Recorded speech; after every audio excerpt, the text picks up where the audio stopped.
नहीं, देखिए, विपक्ष को अधिकार है कहीं भी जाने का, लेकिन संसद का सत्र चल रहा है, सरकार बहस के लिए तैयार है, तो ये क्यों भाग रहे हैं? पिछले 7 दिनों से संसद को इन लोगों ने चलने नहीं दिया। राज्यसभा में तो एक कुछ भी काम नहीं हो पाया। तो जब सरकार तैयार है जवाब देने के लिए, सरकार बहस के लिए तैयार है, आप भी अपनी बात बोलते जो आपको जानकारी है, सरकार भी पूरी सफाई देती ये क्या हुआ, क्या स्थिति वहाँ की है। लेकिन चूंकि देखिए, इनको मालूम है कि सरकार जवाब देने में हावी हो जाएगी, सरकार ने अपनी ओर से स्थिति को नियंत्रित करने का पूरा प्रयास किया है और इसलिए बहस नहीं चाहते हैं। और फिर लोकसभा में जब अविश्वास प्रस्ताव स्वीकृत हो गया, तब फिर हंगामा करने की क्या जरूरत है?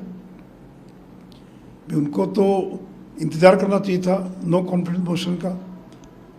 और देखिए, नो कॉन्फिडेंस मोशन जब आएगा तो उसमें केवल चर्चा मणिपुर की नहीं होगी, सारी चीज़ों की चर्चा होगी।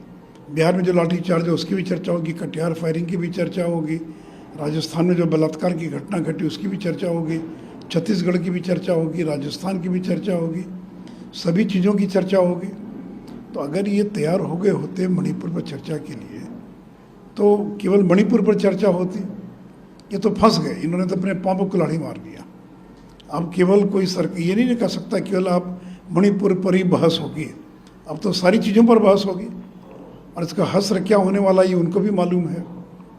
आप देख रहे करें कि दिल्ली वाले बिल पर राज्यसभा में ये लोग हंगामा बंद करेंगे उस पर और वोटिंग में भाग लेंगे। तो देखिए, जो भी करें, चाहे वो राज्यसभा के अंदर वो बिल आएगा तो हम लोग पूरी तरह से वो बिल पास होगा, कहीं कोई दिक्कत नहीं है। सोच समझकर उस अध्यादेश को लाया गया था। और दिल्ली में जो सरकारी अधिकारियों की बहाली से जुड़ा जो मामला है, प्रतिनियुक्ति से जुड़ा जो मामला है, उस बिल पर भी एनडीए गठबंधन जो है पूरे बहुमत के साथ और हम जीतेंगे जो है। रामदास अठावले पिछले 2 दिनों से बिहार में हैं। नीतीश कुमार को लेकर के उनका कहना है कि वो लौट करके एनडीए में आएंगे। उन्होंने नीतीश कुमार को सलाह भी दिया है कि वो मुंबई के विपक्षी एकता की बैठक में शामिल ना हो। देखिए, रामदास अठावले कोई एनडीए के प्रवक्ता नहीं है और न वो बीजेपी के प्रवक्ता है, तो ये उनका व्यक्तिगत विचार होगा। लेकिन बीजेपी ने एक बार नहीं 1 दर्जन बार ये स्पष्ट कर दिया है कि नीतीश कुमार का अब दोबारा प्रवेश एनडीए में नहीं हो सकता है। तो हमारी ओर से उनके लिए दरवाज़ा बंद है। बाकी रामदास अठावले व्यक्तिगत तौर पर कोई भी बयान देने के लिए स्वतंत्र है, लेकिन बीजेपी का जहाँ तक सवाल है, नीतीश कुमार को साथ में लेने का कहीं दूर दूर तक कोई प्रश्न नहीं है। लाठीचार्ज में विजय सिंह की मौत को हृदय गति रुकने से मौत बताया गया। कटिहार में 3 लोगों को गोली लगी, 2 मौत हुई। दोनों मौत का जिम्मेवार एक अज्ञात को दिखाया गया सीसीटीवी फुटेज के द्वारा, वहां के एसपीडीएम के द्वारा। तीसरी गोली का कोई जवाब उन लोगों के पास नहीं था। आखिर ये क्या हो रहा है? लाठीचार्ज और नहीं, देखिए, एक प्रशासनिक अराजकता की स्थिति है। मुख्यमंत्री का नियंत्रण खत्म हो गया। अब हर गोलीकांड के बाद पुलिस यही कहती है कि भीड़ में से किसी ने गोली चला दिया। मैंने वो वीडियो फुटेज देखा है, कहाँ उस नौजवान के हाथ में कोई हथियार दिखाई पड़ रहा है, कहाँ वो गोली चलाते हुए दिखाई पड़ रहा है। तो एक सोची समझी एक रणनीति के तहत सरकार ऐसी चीज़ों को प्लांट करती है अपनी बदनामी से बचने के लिए कि भीड़ ने उसकी हत्या कर दी। तीसरे व्यक्ति को क्या हुआ, फिर जो इतनी राउंड गोली चली, और यही पुलिस है जिसने पहले बयान दिया था कि पुलिस फायरिंग में 2 लोग मारे गए। नहीं, पहले तो कहा कि गोली नहीं चली है और बाद में कहा कि पुलिस फायरिंग में 2 लोग मारे गए। अब उसके बाद तो रोज़ बयान बदल रहे हैं। तो वीडियो फुटेज में दिखा दीजिए कहाँ हथियार उसके हाथ में है। लेकिन खैर, मैं उस विवाद में नहीं जाऊँगा। इसलिए हमारी तो मांग है कि न्यायिक जाँच कराइए, तो मालूम पड़ जाएगा कि वो फेक वीडियो था या सही वीडियो था, मारने वाले कौन थे, और पुलिस की फायरिंग में लोग मरे या आपसी झगड़े में मरे। सारी चीज़ें जो है दूध का दूध और पानी का पानी हो जाएगा।